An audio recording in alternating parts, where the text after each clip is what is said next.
आप सल्लल्लाहु अलैहि वसल्लम ने इरशाद फरमाया, बंदा मुमिन जब दुनिया से राब्ता तोड़कर आखिरत की तरफ मुतवज्जे होता है, यानी जब उसकी मौत का वक्त आता है, तो सूरज की तरह चमकते दमकते सफेद चेहरों वाले फरिश्ते जन्नती खुशबूदार जन्नती कफन लेकर उसके पास आते हैं, हत्ता कि वो हद्दे नजर तक उसके सामने बैठ जाते हैं। फिर मलकुल मौत तशरीफ लाते हैं, हत्ता कि वो उसके सर के पास बैठ जाते हैं।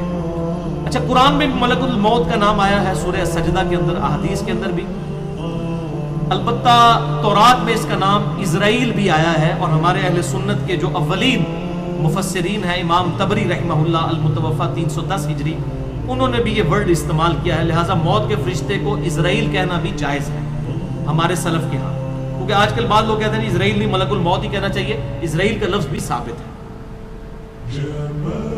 फिर मलकुल मौत तशरीफ लाते हैं, हत्ता कि वो उसके सर के पास बैठकर कहते हैं, पाकीज़ा रूह अल्लाह की मग़फ़िरत और उसकी रज़ामंदी की तरफ चल।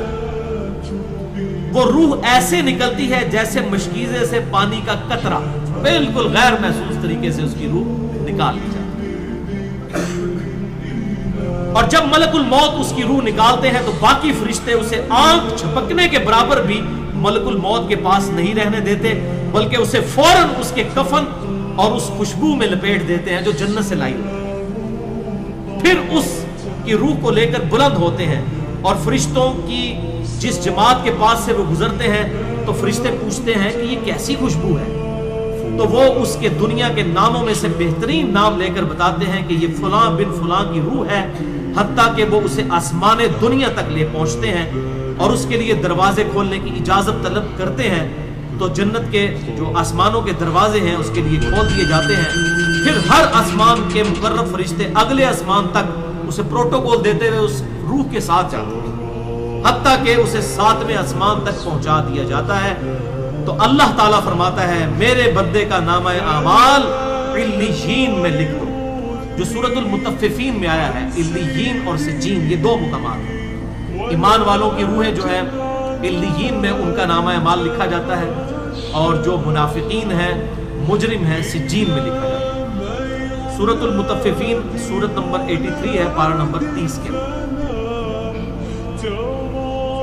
और उसे वापस दुनिया की तरफ ले जाओ, क्योंकि मैंने इन्हें इसी दुनिया से पैदा किया और इसी में इन्हें लौटाऊंगा, और फिर दोबारा उसी से निकालूंगा।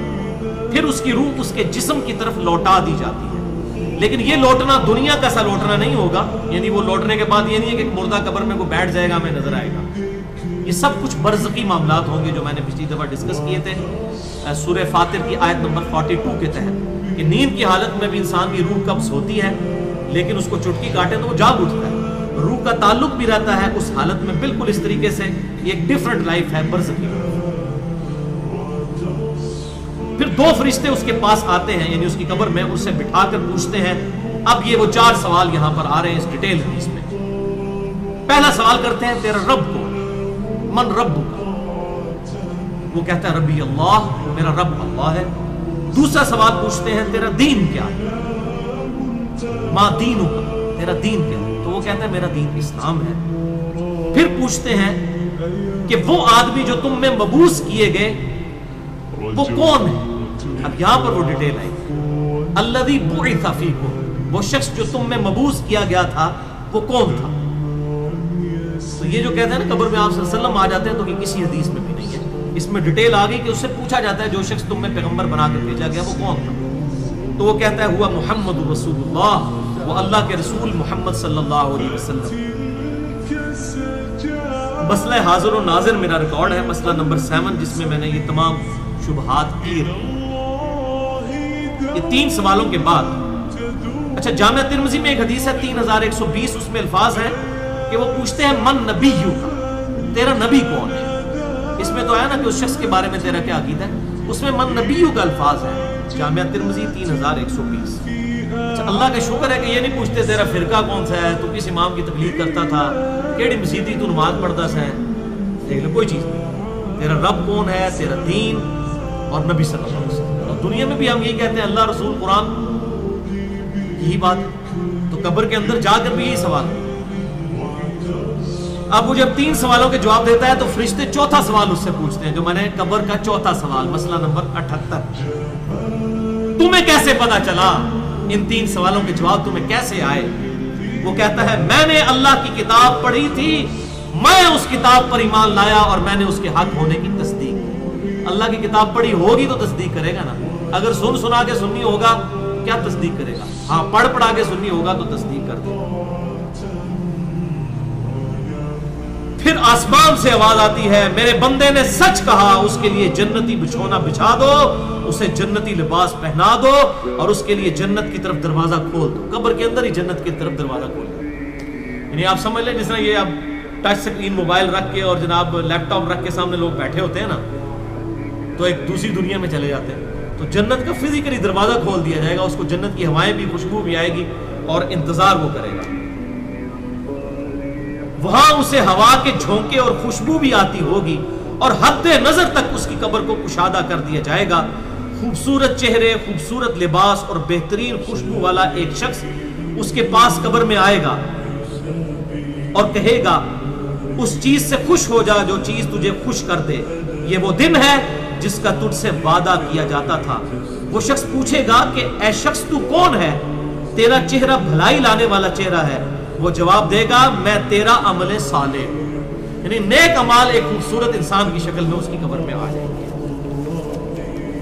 तो फिर वो शख्स कहेगा, ऐ अल्लाह, ऐ मेरे रब, जल्दी कर, फौरन क़यामत कायम फरमा दे, हत्ता कि मैं अपने अहलो अयाल की तरफ चला जाऊं।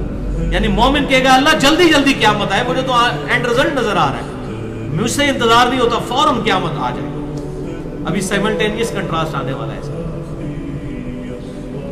जब काफिर और मुजरिम शख्स दुनिया से जाता है, आप सल्लल्लाहु अलैहि वसल्लम ने फरमाया, स्याह चेहरों वाले फरिश्ते बालों से बना हुआ एक कंबल लेकर आसमान से नाजिल होते हैं और हद्दे नजर फासले तक उसके सामने बैठ जाते हैं। फिर मलकुल मौत, मौत का फरिश्ता आता है, हत्ता के उसके सर के पास बैठ जाता है और कहता है, खबीस रूह, अल्लाह की नाराजगी की तरफ चल। वो रूह उसके जिस्म में फैल जाती है, तो वो मलकुल मौत इस तरह उसे खींचता है जैसे लोहे की सलाख को गीले ऊन में से खींचा जाता है, झुस करके। गर्म सलाख जो है वो ऊनी कपड़े के अंदर, गीले के अंदर डाल के यूं खींची जाए ना, तो उस तरह उसके पूरे जिस्म से उसकी रूह निकाली जाती है। फिर मलकुल मौत से बाकी फरिश्ते उसकी रूह को लेकर पलक झपकने के बराबर भी वहां नहीं रहने देते, हत्ता कि वो उसे बालों से बने हुए कंबल में लपेट लेते हैं और उससे जमीन के मुर्दार से निकलने वाली इंतहाई बुरी बदबू निकलती है। वो उसे लेकर ऊपर चढ़ते हैं, तो वो फरिश्तों की जिस जमात के पास से गुजरते हैं तो फरिश्तों की जमातें कहती हैं, कैसी खबीस रूह है। वो कहते हैं, ये फलां बिन फलां की रूह है, और वो उसकी दुनिया का इंतहाई कभी नाम लेकर बताते हैं, हत्ता कि उसे आसमानी दुनिया तक ले जाया जाता है। उसके लिए दरवाजे खोलने के लिए दरखास्त की जाती है, तो आसमान के दरवाजे उसके लिए नहीं खोले जाते। फिर रसूलुल्लाह सल्लल्लाहु अलैहि वसल्लम ने सूरतुल अराफ की आयत पढ़ी कि उनके लिए आसमानों के दरवाजे नहीं खोले जाएंगे, वो जन्नत में दाखिल भी नहीं होंगे, हत्ता कि ऊंट सुई के सुराग से गुजर जाएंगे। ये सूरतुल अराफ की आयत आप सल्लल्लाहु अलैहि वसल्लम ने पढ़ी। फिर आप सल्लल्लाहु अलैहि वसल्लम ने फरमाया कि अल्लाह ताला फरमाता है, इसकी किताब को सबसे निचली जमीन में सिज्जीन में लिख दो। फिर इसकी रूह को शिद्दत के साथ पट खा जाता है। फिर आप सल्लल्लाहु अलैहि वसल्लम ने ये आयत तिलावत फरमाई सूरह अल हज की, जो शख्स अल्लाह के साथ शिर्क करता है, गोया वो आसमान से गिर पड़ा तो अब परिंदे उसे उचक कर ले जाएं या किसी दूर जगह पर फेंक दें। फिर उसकी रूह उसके जिस्म में लौटा दी जाती है और 2 फरिश्ते उसके पास आकर उससे पूछते हैं, तेरा रब कौन है? अब इससे भी सवाल होता है। वो हैरत ज़दा होकर कहता है, हाय अफसोस, हाय अफसोस, मैं नहीं जानता, मैं नहीं जानता। फिर पूछते हैं, तेरा दीन क्या है? वो फिर हैरत ज़दा होकर कहता है, हाय अफसोस, हाय अफसोस, मैं नहीं जानता, मैं नहीं जानता। फिर उससे पूछते हैं कि जो शख्स तुम में मबूस किए गए वो कौन थे? तो कहता है, हाय अफसोस, मैं नहीं जानता, मैं नहीं जानता। फिर आसमान से आवाज आती है, इसने झूठ बोला, इसके लिए जहन्नम का बिछौना बिछा दो। और बुखारी में अल्फाज है 1374। इसके जवाब में फरिश्ते फिर उससे चौथा सवाल क्या करते हैं, ला दरईता वला तलईता, और तूने खुद पढ़कर समझने की कोशिश क्यों नहीं की? या जो लोग समझे हुए लोग थे, किताब और सुन्नत के मनहज पर चलने वाले लोग थे, उनके साथ तू क्यों नहीं चला?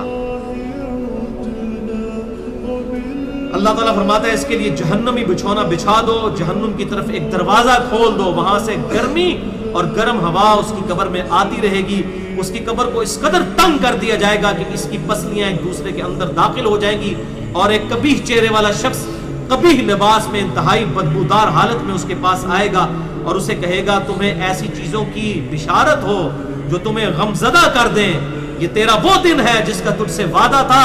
وہ پوچھے گا تو کون ہے، تیرے چہرے سے تو خیر کی توقع نظر نہیں آتی۔ وہ جواب دے گا میں تیرا خبیث عمل ہوں جو تو دنیا میں کیا کرتا ہے۔ بات عمل کے ساتھ ہی ہے، صرف کلمہ پڑھنا کافی نہیں ہے، عمل۔ پھر وہ کہتا ہے میرے رب قیامت قائم نہ کرنا، اے میرے رب قیامت قائم نہ کرنا۔ مومن کیا کہتا ہے؟ قیامت قائم کر رہا ہے اللہ۔ اب یہ وہ حدیث ہے وہ جس اس آیت کو حل کرتی ہے جو پچھلی دفعہ ایک بھائی نے سوال بھی کیا تھا، سورہ یاسین کی آیت نمبر ہے 52۔ قالوا یا ویلنا من بعثنا من مرقدنا، یعنی جب قبروں سے نکالا جائے گا مجرموں کو، وہ کہیں گے ہائے افسوس ہمیں کس نے ہماری قبروں سے باہر نکال دیا۔ تو اللہ تعالیٰ کیا فرمائے گا؟ ھذا ما وعد الرحمن وصدق المرسلون، یہی ہے وہ جس کا وعدہ رحمان نے کیا تھا اور رسولوں نے سچا کہا تھا۔ تو وہ کہتے ہیں جی منکرین عذاب قبر کہتے ہیں جی وہ انسان کیوں کہتے ہیں ہماری قبروں سے کس نے اٹھا لیا، تو اس پہ عذاب تو نہیں ہوتا؟ عذاب تو ہو رہا ہے۔ وہ آپ دیکھیں اس وہ حدیث میں کیا کہہ رہا ہے، اللہ قیامت قائم نہ کرنا، یعنی یہ عذاب تو آیا، قیامت آئی تو پھر بڑا عذاب بھی مجھ پر آئے گا۔ تو اسی لیے وہ اس حیرت زدہ ہوگا قیامت والے دن، کیا میرے اوپر اگلی مصیبت آ گئی، عذاب کی چوتھی اور فائنل قسط بھی میرے پر آنے والی ہے۔ اللہم اجرنا من النار۔ 11ویں حدیث سنن نسائی میں 1834، مشکات میں 1629۔ ابو ہریرہ رضی اللہ تعالیٰ عنہ کہتے ہیں آپ صلی اللہ علیہ وسلم نے فرمایا جب مؤمن شخص کی موت کا وقت آتا ہے تو رحمت کے فرشتے سفید ریشم لے کر آتے ہیں اور کہتے ہیں راضی ہونے والی پسندیدہ روح نکل، اللہ کی راحت اور رزق کی طرف چل، رب تجھ پر ناراض نہیں۔ تو وہ بہترین کستوری کی خوشبو کی طرح نکلتی ہے، حتیٰ کہ وہ ایک دوسرے سے اسے لے کر اس طرح کرتے کرتے آسمان کے دروازوں تک پہنچ جاتے ہیں۔ تو وہ کہتے ہیں زمین سے یہ کیسی پاکیزہ خوشبو تمہارے پاس آئی ہے، وہ اسے مومنوں کی روح کے پاس لے جاتے ہیں، یعنی نیک آدمی کی روح کو، جو پہلے مومن مر چکے ہیں ان کی روحوں کے پاس۔ تو انہیں اس کے آنے پر اس سے بھی زیادہ خوشی ہوتی ہے، یعنی مومن انتظار کر رہے ہوتے ہیں اور ویلکم کرتے ہیں، جیسا کہ تم میں سے کسی کو اپنے بچھڑے ہوئے شخص کے ملنے پر خوشی ہوتی ہے۔ تو وہ آلریڈی جو مردہ روحیں وہاں پر پہنچی ہوتی ہیں، جو مر چکے شخص جو ہوتے ہیں ان کی روحیں، وہ نئی آنے والی روح سے پوچھتے ہیں فلاں کا کیا حال ہے، فلاں کا کیا حال ہے۔ پھر وہ کہتے ہیں اسے چھوڑ دو کیونکہ یہ ابھی ابھی دنیا کے غم میں مبتلا ہو کر یہاں پر آیا ہے۔ تو مرنے والا شخص کہتا ہے کہ تم جس شخص کے بارے میں مجھ سے پوچھ رہے ہو وہ تو فوت ہو چکا ہے، کیا تمہارے پاس نہیں آیا؟ وہ کہتے ہیں اسے تو اس کے ٹھکانے ہاویہ یعنی جہنم میں پہنچا دیا گیا ہے۔ اور جب کافر شخص کی موت کا وقت آتا ہے تو عذاب کے فرشتے بالوں کا لباس لے کر اس کے پاس آتے ہیں اور اسے کہتے ہیں ناراض ہونے والی ناپسندیدہ روح نکل، اللہ کے عذاب کی طرف چل۔ وہ مردار کی انتہائی بدبو کی صورت میں نکلتی ہے، حتیٰ کہ وہ اسے زمین کے دروازے کے پاس لے آتے ہیں تو وہ کہتے ہیں یہ کتنی بدبودار ہے، حتیٰ کہ اسے کافروں کی روح کے پاس ملا دیا جاتا ہے۔ اب دیکھیں کہ وہ مومن پوچھ رہے ہوتے ہیں، اب میں اس کو ٹرانسلیٹ کر رہا ہوں، برا نہیں منانا۔ وہ مومن کہتے ہیں کہ فلاں شخص کا کیا حال ہے، فلاں بزرگ، فلاں مولوی صاحب، فلاں حضرت صاحب کدھر ہے؟ وہ کہتے ہیں وہ تو جناب کدوں نہ مار بیٹھے تو آڈے کو نہیں پہنچے، اور پھر فرشتے سے جناب اتنے نہیں آئے جو دوزخ کی تھے، دیکھ لیں۔ یعنی وہ اسی لیے پوچھ رہے ہوتے ہیں کہ تو چل ہم تک پہنچ گیا، فلاں بھی ایک دنیا میں بڑا کوئی مشہور نیک آدمی تھا، وہ کدھر گیا؟ تبھی تو وہ ایکسپیکٹ کر رہے ہوتے ہیں نا اس کو کہ اس کو بھی یہاں پہ آنا چاہیے۔ تو ان کو بتایا جاتا ہے کہ بھئی وہ یہاں پر نہیں، وہ کہیں اور پر ہے۔ 12ویں حدیث جامعہ ترمذی میں 1071 نمبر اور مشکات میں 130 نمبر ہے۔ سیدنا ابو ہریرہ کہتے ہیں نبی صلی اللہ علیہ وسلم نے فرمایا جب میت کو دفن کیا جاتا ہے تو 2 سیاہ فام نیلی آنکھوں والے فرشتے اس کے پاس آتے ہیں، ان میں سے ایک کو منکر اور دوسرے کو نکیر کہا جاتا ہے۔ سیاہ فام نیلی آنکھوں والے خطرناک شکل کے فرشتے منکر اور نکیر۔ بس وہ کہتے ہیں تم اس شخص کے بارے میں کیا کہا کرتے تھے، یعنی نبی صلی اللہ علیہ وسلم کے بارے میں سوال ہوتا ہے تو وہ کہتا ہے وہ اللہ کے بندے اور اس کے رسول ہیں، میں گواہی دیتا ہوں کہ اللہ کے سوا کوئی معبود نہیں اور محمد صلی اللہ علیہ وسلم اس کے بندے اور رسول ہیں۔ وہ دونوں فرشتے کہتے ہیں ہمیں پتا تھا تم یہی جواب دو گے۔ پھر اس کی قبر کو لمبائی اور چوڑائی میں 70 ہاتھ کشادہ کر دیا جاتا ہے۔ یہ 70 کہتے ہیں کثرت، حد نظر تک کشادہ کر دیا جاتا ہے۔ پھر اس کے لیے اس میں روشنی کر دی جاتی ہے۔ پھر اسے کہا جاتا ہے سو جا۔ وہ کہتا ہے میں اپنے گھر والوں کے پاس واپس جانا چاہتا ہوں تاکہ انہیں بتاؤں کہ میں کامیاب ہو گیا ہوں، لیکن وہ کہتے ہیں کہ تو دلہن کی طرح سو جا، جسے اس کے گھر کا عزیز ترین فرد ہی آ کر بیدار کرتا ہے، حتیٰ کہ اللہ تعالیٰ اسے اس کی خوابگاہ سے قیامت والے دن بیدار کرے گا۔ یعنی اسے لٹا دیا جائے گا، پھر اس پہ وہ کیفیت وہ جنت والی تاری رہے گی، پھر الٹیمیٹلی اللہ تعالیٰ اسے دوبارہ سے زندہ کرے گا۔ اور اگر وہ منافق ہوا تو وہ کہے گا میں نے لوگوں کو ایک بات کہتے ہوئے سنا تو میں بھی ویسے ہی کہا کرتا تھا، یعنی مجھے نہیں پتا، اللہ کی وہ گواہی نہیں دے سکے گا، رسول اللہ صلی اللہ علیہ وسلم کا اقرار نہیں کر سکے گا، میں کچھ نہیں جانتا۔ وہ فرشتے کہیں گے ہمیں پتا تھا تم یہی کہو گے، پس زمین سے کہا جاتا ہے اس پر تنگ ہو جا، وہ اس پر تنگ ہو جاتی ہے حتیٰ کہ اس کی ہڈیاں اور پسلیاں ایک طرف کی دوسری طرف آ جاتی ہیں، یوں بولے اعوذ باللہ تعالی، اور اسے مسلسل عذاب ہوتا رہے گا حتیٰ کہ اللہ اسے خوابگاہ سے دوبارہ زندہ کرے گا، یعنی قیامت تک اس پر وہ اس حالت میں عذاب رہے گا، ہمیں نظر نہیں آئے گا۔ جیسے سویا ہوا شخص ایک ڈراؤنا خواب دیکھتا ہے وہ تکلیف محسوس کرتا ہے، پاس کھڑا شخص نہیں محسوس کر سکتا۔ اور سنن دارمی میں ایک حدیث ہے صحیح سند کے ساتھ، مشکات میں 134 نمبر ہے کہ آپ صلی اللہ علیہ وسلم نے فرمایا 99 اژدہے اس پر، 99 جو ہے خطرناک ڈینجرس قسم کے سانپ اس پر مسلط کر دیے جاتے ہیں جو قیامت تک اسے ڈستے رہتے ہیں، اور وہ اتنے خطرناک اژدہے ہیں آپ صلی اللہ علیہ وسلم نے فرمایا کہ اگر ان میں سے کوئی ایک بھی دنیا پر اپنی پھنکار پھینک دے تو دنیا کی زمین کا بھی سبزہ نہ ہوگا، ایسا زہر ہے ان کے اندر۔ بولے اعوذ باللہ تعالی، اللہم اجرنا من النار، اللہم اجرنا من النار۔ یہ بھائیو عذاب قبر کیمرے سے نہیں دیکھا جا سکتا، یہ اللہ تعالیٰ نے پردہ رکھا۔ 13ویں حدیث جامع ترمذی میں 2308، سنن ابن ماجہ میں 4267، مشکات میں 132۔ سیدنا عثمان غنی رضی اللہ تعالیٰ عنہ جب بھی کسی قبر کے پاس سے گزرتے تو اتنا روتے کہ ان کی داڑھی تر ہو جایا کرتی۔ ساتھیوں نے پوچھا حضرت جب دوزخ کا ذکر کرتے ہیں اس وقت تو آپ کی آنکھوں میں آنسو نہیں آتے، لیکن قبرستان آ کر آپ پر ایسی حالت کیوں طاری ہو جاتی ہے؟